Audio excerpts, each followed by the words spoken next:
Assalamualaikum warahmatullahi wabarakatuh. Alhamdulillahirabbil alamin. Wassalatu wassalamu ala asrofil anbiya'i wal mursalin wa ala alihi wa ashabihi rasulillahi ajmain. Amma ba'du. Perkenalkan, nama saya Tri Supriyanto dari Lokal 2C Manajemen Dakwah UIN Suska Riau. Nah, adanya saya di video ini di mana saya akan menjelaskan suatu materi tentang hadis perintah dakwah.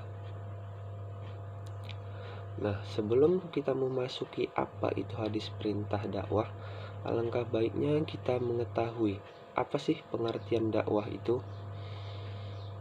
Nah, secara etimologis, kata dakwah berasal dari bahasa Arab dalam bentuk masdar, yaitu da'ayat uda'watan, yang artinya menyeru, mengajak, dan memanggil. Kata tersebut telah menjadi istilah baku dalam bahasa Indonesia. Ada beberapa tokoh yang menyebutkan, yakni Ali Aziz. Setidaknya terdapat 10 macam makna yang dikandung dalam kata dakwah dalam Al-Quran, yaitu yang pertama mengajak dan menyeru, yang kedua doa, yang ketiga mendakwa atau menganggap tidak baik, yang keempat mengadu, yang kelima memanggil atau panggilan, yang keenam meminta, yang ketujuh mengundang, yang kedelapan malaikat Israfil sebagai penyeru, yang kesembilan panggilan nama atau gelar, dan yang terakhir anak angkat. Begitu cukup kabar gembira dari Rasulullah Shallallahu Alaihi Wasallam untukmu yang disebutkan di dalam hadis sahih yang diriwayatkan oleh Imam Muslim yang berbunyi, barang siapa menunjukkan kepada kebaikan, ia berhak memperoleh pahala sebagaimana yang orang melakukannya. Barang siapa yang mengajak petunjuk, ia berhak mendapat pahala seperti pahala orang yang mengikutinya, tidak mengurangi pahala mereka sedikit pun. Dan barang siapa mengajak kepada kesesatan, ia berhak memikul dosa seperti dosa-dosa orang yang mengikutinya, tidak mengurangi dosa-dosa mereka sedikit pun. Hadis riwayat Muslim. Ini suatu nikmat yang amat besar, kedudukan yang mulia, dan kebaikan yang merata, karena engkau telah diciptakan untuk kebaikan, dan kebaikan ini diciptakan untukmu, dan Allah menakdirkan kebaikan itu ada di tanganmu. Keutamaan dakwah terletak pada disandarkannya kerja dakwah ini kepada manusia yang paling utama dan mulia, yakni Rasulullah Shallallahu Alaihi Wasallam dan saudara-saudara beliau, para nabi dan rasul. Rasulullah Shallallahu Alaihi Wasallam bersabda, yang mana pada artinya, sesungguhnya para ulama adalah pewaris para nabi, dan para nabi tidaklah mewariskan dinar ataupun dirham, melainkan mewariskan ilmu. Barang siapa yang mengambilnya, sungguh dia telah mengambil bagian yang sangat mencukupi. Hadis riwayat Sunan Ibnu Majah. Nah, dalam Al-Quran, dakwah dalam beberapa ayat ada yang mengacu pada dua hal, yakni kebaikan dan keburukan. Contoh, pada surat Al-Baqarah ayat 221 yang artinya, mereka mengajak ke neraka, sedangkan Allah mengajak ke surga dan ampunan dengan izinnya. Dalam ayat tersebut terdapat dua kata yang mengarah pada makna dakwah, yaitu mengajak. Yang pertama, yakni mengajak kepada keburukan, sedangkan yang kedua mengajak atau mengacu ke kebaikan. Untuk memahami istilah dakwah yang sebenarnya, maka diperlukan penjelasan yang lebih konkret tentang arti atau hakiki dari istilah dakwah. Salah satunya dengan mengetahui penjelasan para ahli tentang definisi dakwah yang telah dijelaskan yang lalu. Poin kedua, unsur dakwah.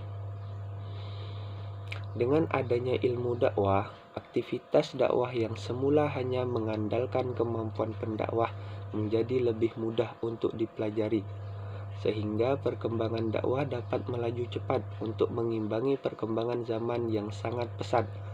Dalam ilmu dakwah terdapat beberapa hal yang menjadi kunci dari aktivitas dakwah. Hal tersebut dikenal dengan unsur-unsur dakwah. Adapun unsur-unsur tersebut merupakan sebuah kesatuan yang harus ada demi suksesnya aktivitas dakwah. Nah, apa sih unsur-unsur dakwah tersebut? Unsur-unsur dakwah tersebut ialah yang pertama dai atau subjek dakwah. Yang kedua mad'u, yakni objek dakwah. Yang ketiga maudu, pesan dakwah. Yang keempat uslud, yakni metode dakwah. Yang kelima wasilah atau media dakwah. Dan yang terakhir tujuan dakwah. Adapun hukum dakwah, dari Abdullah bin Amru, dia berkata, Rasulullah Shallallahu Alaihi Wasallam bersabda, sampaikanlah dariku meskipun hanya satu ayat. Hadis riwayat Tirmizi. Nah, dari hadis tersebut kita dilandaskan atau diwajibkan untuk berdakwah. Kewajiban tersebut berlaku bagi setiap laki-laki dan perempuan. Tidak ada alasan untuk menunaikan kewajiban dakwah. Hal ini tampak dari perintah untuk menyampaikan dakwah meskipun satu ayat. Dan rasanya tidak ada seorang muslim yang tidak memahami satu ayat. Berdakwah bukan kewajiban yang diperintahkan oleh para ulama, kiai, atau oleh siapapun. Akan tetapi, berdakwah sudah diwajibkan atau diperintahkan oleh Allah Subhanahu wa taala secara langsung kepada setiap individu muslim.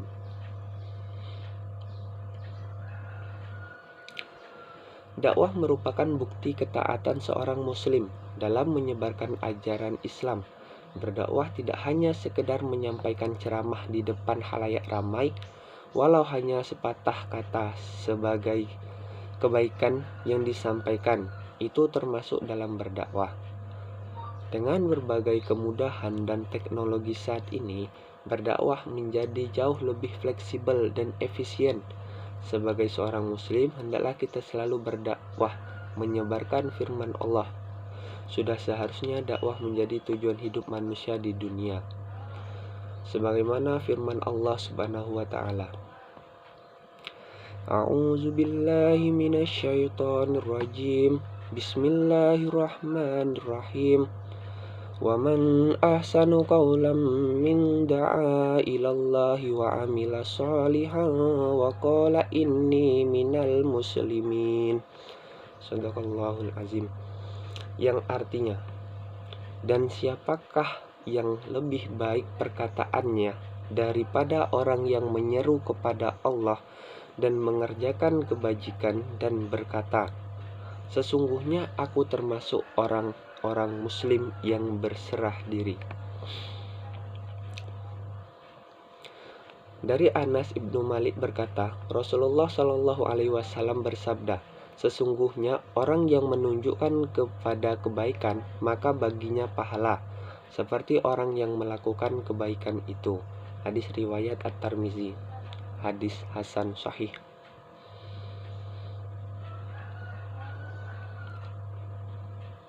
Meneruskan tugas mulia para nabi tentunya mendapatkan pahala yang besar. Pahala yang didapatkan si pendakwah bukan hanya sampai di dakwah saja. Bahkan ketika orang yang mendengar dakwah menyampaikan isi dakwah kepada orang lain, maka pahalanya pun akan mengalir juga untuk si pendakwah. Begitulah seterusnya berulang-ulang hingga akhir dunia dan menjadi amal jariah. Sebagaimana sabda Nabi, siapa yang mencontohkan perbuatan baik dalam Islam, lalu perbuatan itu setelahnya dicontoh orang lain, maka akan dicatat untuknya pahala seperti pahala orang yang mencontohkan tanpa dikurangi sedikit pun pahala mereka yang mencontohnya. Dan barang siapa mencontohkan perbuatan buruk, lalu perbuatan itu dilakukan oleh orang lain, maka akan ditulis baginya dosa, seperti dosa yang menirukannya tanpa mengurangi mereka yang menirunya. Hadis riwayat Muslim dari Jarir bin Abdillah RA. Nah, dari hadis di situ kita sudah mengetahui bahwa sedikit saja kita menyampaikan sesuatu kebaikan, maka pahalanya itu akan terus mengalir jikalau si pendengar juga mengamalkannya. Jadilah pendakwah yang baik, jujur, dan tegas. Ikuti perintah Allah dan jangan